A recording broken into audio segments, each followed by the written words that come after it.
Welcome again on my YouTube channel human law chamber. अगर आप इस चैनल पे नए हैं तो काइंडली इस चैनल को सब्सक्राइब लाजमी कीजिएगा। आपने सिंपल लिखना है ह्यूमन लॉ चैम्बर। आप मुझे फॉलो कर सकते हैं टिकटॉक, फेसबुक, इंस्टाग्राम, यूट्यूब के ऊपर।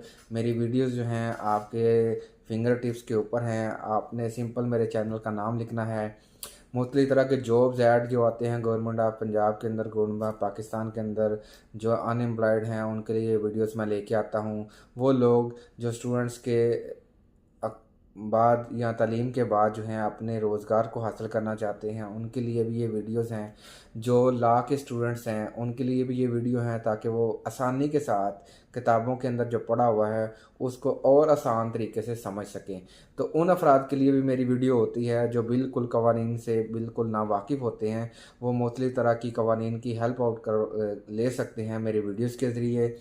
क्योंकि मेरी वीडियोस जो हैं उसके अंदर हुकूमत पाकिस्तान की तरफ से, सुप्रीम कोर्ट ऑफ पाकिस्तान की तरफ से, हाई कोर्ट्स की तरफ से नई नई जजमेंट, आर्टिकल के अंदर चेंजेस, कवानीन के अंदर जो तब्दीली आती है वो मैं आप लोगों की दहलीज तक बनाकर लेके आता हूँ। जी, आज की जो वीडियो है वो बिल्कुल हम लोग जिसके ऊपर हम आए दिन बात करते रहते हैं, हमें सुनने को भी मिलता है। जी, हमारे माशरे के अंदर, हमारे शहर के अंदर जो है एक कर्फ्यू था जो है वो नाफज कर दिया गया। वो कर्फ्यू क्या है, उसके ऊपर कौन सी दफ़ा लगती है, उसके बारे में हम बात करते हैं। जी, बात करते हैं जी, दफ़ा 144 क्या होती है। फौजदारी एक्ट के तहत दफ़ा 144 है क्या, ये क्यों लगाई जाती है, इसकी ज़रूरत कब पड़ती है, ये कितनी देर तक लगाई जा सकती है, इसके पीछे रीजंस क्या है, ये दुनिया में पहली दफ़ा क्यों लगाई गई, किस वजह से ये कानून बनाया गया, तो इसके ऊपर हम बात करते हैं। तो दुनिया के ऊपर सबसे पहले बरसगीर के अंदर स्पेशली, क्योंकि पाकिस्तान और इंडिया की हम बात करते हैं, कवानीन भी हम लोग इसी के ऊपर बात करते हैं, हमारी वीडियोस भी इसी के ऊपर होती हैं। क्योंकि हम लोग जो हैं वो आज़ाद हुए हैं ब्रिटिश से, बरतानिया से आज़ाद हुए, तो हम कवानीन भी उन्हीं के ज़्यादातर फॉलो करते हैं।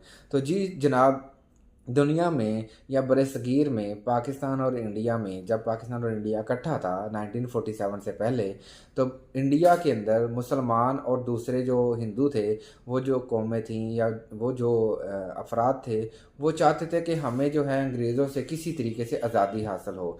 तो वो अपनी आज़ादी की तहरीक चलाने के लिए, स्ट्राइक करने के लिए, अपना हक़ हासिल करने के लिए एहतजाज करते थे। मुख्तलिफ़ चौराहों में, मुख्तलिफ़ चौकों में खड़े होकर या मुख्तलिफ़ शहरों में जुलूस और जलसे निकालते थे। तो इसको रोकने के लिए जो अंग्रेज़ हुकूमत थी वो हमें क्योंकि ग़ुलाम ही बनाना चाहती थी, तो इसको रोकने के लिए उन्होंने एक कानून बनाया जिसे क्रिमिनल एक्ट के तहत सेक्शन 144 कंसिडर किया जाता है। तो इसे दफ़ा 144 भी कहते हैं। अक्सर आपने अपने माशरे के अंदर भी सुना होगा कि ये दफ़ा 144 जो है लाहौर के अंदर, गुजरांवाला के अंदर या आपके महसूस शहर के अंदर जो है नाफज कर दी गई है। कहीं पे कोई एहतजाज नहीं कर सकता, कोई जलसा नहीं कर सकता, कोई पार्टी जो है वो वहाँ पे अपना राक हायदे जो है वो नहीं बयान कर सकती। तो उस सूरत में ये लगाया जाता है। इसके पीछे लगाने की जो वजह थी वो यही है कि हम पुरअमन एहतजाज नहीं करते। हालांकि करना हमें पुरअमन एहतजाज चाहिए, हमें अपनी बात आगे रखनी चाहिए, हमें जो अपना मुतालबा है वो आगे बयान करना चाहिए। लेकिन हम अपना मुतालबा कम बयान करते हैं और हम तोड़ फोड़ ज़्यादा करते हैं। आज भी पाकिस्तान इंडिया के अंदर यही हो रहा है। तो इससे बचने के लिए, क्योंकि जानो माल की हिफाजत के लिए, जानो माल की हिफाजत करना क्योंकि स्टेट की ज़िम्मेदारी होती है, तो कवानीन भी स्टेट ने ही लगाने होते हैं।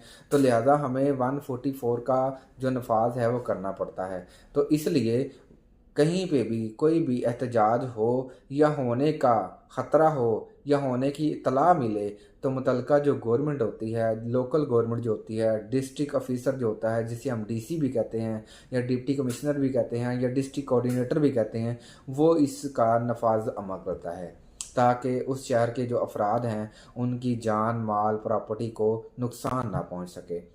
गो कि हमारा एहतजाज करना हमारा राइट है, लेकिन लोकल गवर्नमेंट या स्टेट की जो गवर्नमेंट होती है उसका भी राइट होता है कि वो लोगों को हिफाजत दे, उनकी हिफाजत करे, उनके जान माल की। तो दुनिया में या बरसगीर में पहली दफ़ा अंग्रेज़ों ने इसके ऊपर अमल शुरू किया था। जी देखते हैं जी ये किन किन सूरतों में लगाई जा सकती है। जैसा कि हम लोग बात कर रहे हैं कि ये अमन के लिए हम एहतजाज करते हैं, लेकिन हम एहतजाज अमन वाला नहीं करते, हम तोड़ फोड़ वाला एहतजाज करते हैं। तो उसके बचने के लिए ये जो दफ़ा है 144 का जो नफाज है वो अमल में लाया जाता है।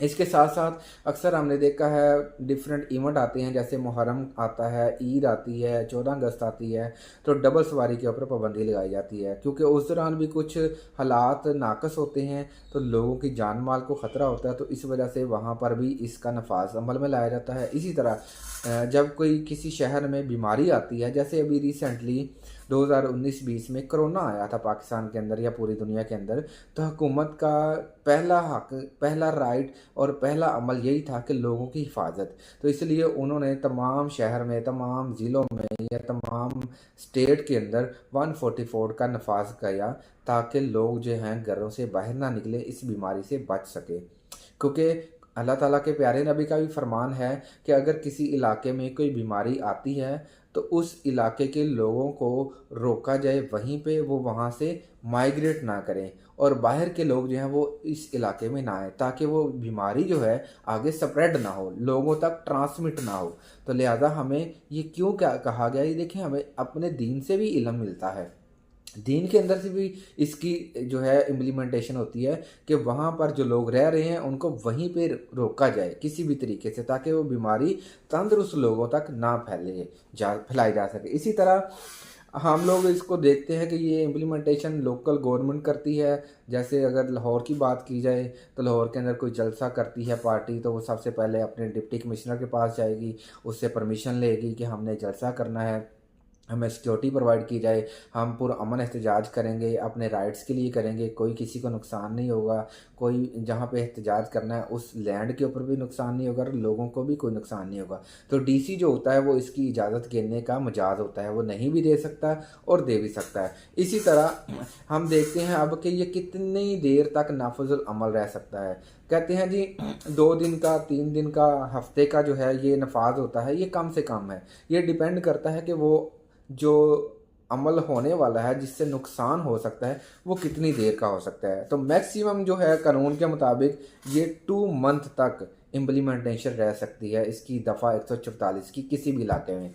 जैसे हम पाकिस्तान के ट्राइबल एरिया की बात करें जहाँ पर बहुत ज़्यादा दहशत गर्दी के वाक़यात होते रहते हैं, वहाँ पे मोस्टली इसका अमल जो है देखने को मिलता है या सुनने को मिलता है कि वहाँ पे सेक्शन 144 क्रिमिनल एक्ट के तहत नाफज कर दी गई है। कोई लोग जो हैं वो बाहर नहीं निकल सकते, सिर्फ चंद रोज़मर्रा की जो इस्तेमाल की चीज़ें हैं जिसमें इंसान का खाना पीना है या मेडिसिन है, वही जो है दुकानें या उसके लिए इंसान ज़रूरत के मुताबिक बाहर निकल सकता है। तो इसके मज़ीद वो कहता है कवानीन के अंदर कि ये इससे ज़्यादा यानी कि 2 मंथ से ज़्यादा भी हम इसका नफाज कर सकते हैं, क्योंकि अगर वहाँ पर लॉन्ग टाइम ख़तरा हो ज़िंदगी को, लोगों की जानो माल को, तो हम इसको अमल में ला सकते हैं। अब देखते हैं कि इसकी सज़ा कितनी मिल सकती है। पाकिस्तान पिनल कोड 188 के तहत इसकी जो सज़ा है, जो इसको क्रॉस करता है या जो बंदा इस कानून को तोड़ने की कोशिश करता है, वो बंदा पकड़ा जाएगा। मुतलका पुलिस जो है, मुतलका थाना जो है उस बंदे को लॉकअप में डालेगा। उसके लिए जो इम्प्रिजनमेंट लिखी गई है, जो पनिशमेंट लिखी गई है, वो मिनिमम 1 मंथ है और ज़्यादा से ज़्यादा 6 मंथ है। यानी कि 1 माह से 6 माह के दरमियान या 1 माह से 6 माह तक उस बंदे को कैद किया जाएगा, उसको जेल में रखा जाएगा, उसको सज़ा दी जाएगी कि हुकूमत ने या स्टेट ने या लोकल गवर्नमेंट ने आपके फ़ायदे के लिए ये अमल किया है और आप इसको ब्रीच कर रहे हैं या तोड़ रहे हैं, तो लिहाजा आपने कानून तोड़ा है तो इसको सज़ा तो आपको मिलेगी। तो ये कानून जो है हमारे लिए बनाया गया है, हम अगर इसके ऊपर अमल नहीं करेंगे तो तमाम माशरा जो है वो तबाह हो जाएगा। तो इसकी सज़ा जो है 1 मंथ से 6 मंथ विद फ़ाइन भी हो सकती है अगर उसने ज़्यादा, यानी कि अगर ड्यूटी पे जो लोग खड़े हैं हमारी हिफाजत के लिए उनके साथ बदतमीज़ी की है, उनके साथ उस तरह के नज़ेबा ज़बान इस्तेमाल की है, तो विद फ़ाइन भी हो सकता है। हाँ, इसके लिए मजिस्ट्रेट जो हैं दर्जा अव्वल के, दर्जा दोम के, दर्जा 3 के जो हैं मजिस्ट्रेट जो हैं इसकी सज़ा को कम भी कर सकते हैं, उसको बाइज़्ज़त बरी भी कर सकते हैं और उसकी जो सज़ा है वो बढ़ा भी सकते हैं। तो जी अजीज़ मन वंस अगेन मैं इसकी क्रक्स करता हूँ कि 144 जो है बरसगीर, क्योंकि कवानीन जो है हमने ब्रिटिश से लिए हैं तो हम उसी को फॉलो कर रहे हैं। तो ये कवानीन जो है 144 सेक्शन जो है क्रिमिनल एक्ट का, ये नफाज हमारी सेफ्टी के लिए लगाया जाता है। आप अगर कहीं पर देखते हैं कि ये नफाज है तो आप उसको ब्रेक मत करें। अगर आपने मेरा चैनल सब्सक्राइब नहीं किया तो वंस अगेन वीडियो के एंड पे मेरा चैनल सब्सक्राइब कीजिएगा। कमेंट्स में सेक्शन बॉक्स में लाजमी बताइएगा वीडियो कैसी लगी। Thank you.